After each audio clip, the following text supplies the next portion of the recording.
الراجل بيسكت ليه؟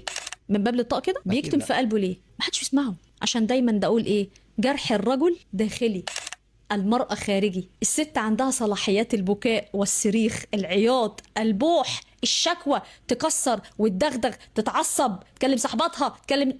الراجل داخلي، يكتم في قلبه ويزعل ويشيل ويقعد يكلم في نفسه وكأنه بيختلق شخصيات وهمية في دماغه يقعد يتكلم معاها.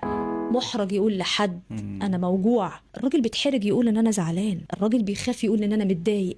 ثقافة الكتمان اتربى فيها وهو صغير. كسف يشتكي. الراجل ما يشتكيش. ما تقولش ما تتنهدش، ما تمسكش قلبك، انت في ايه؟ اجمد انت راجل. اجمد انت راجل، اجمد انت راجل، اجمد انت راجل. اتربى على كلمة انت راجل. فيوم ما يتعب ولا يتوجع، الراجل كان فين؟ جاله يا عيني نزيف في المخ، نقل المستشفى، توكل على الله يرحمه.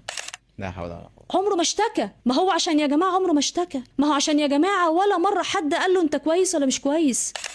انتوا كنتوا بتشوفوه بينطفئ، بيلبس دايما اسود، بيقعد في حاله، ما بيشربش غير قهوة، مش بيشاركوا حتى في الفطار، ما بيسلمش على حد، بيقعد في حاله كلمتين ويسكت. او يا اما كان بيضحك كتير ويتظاهر ان هو كويس. حد منكم خد باله ان الراجل ده كان بيموت 1000 مرة في اليوم؟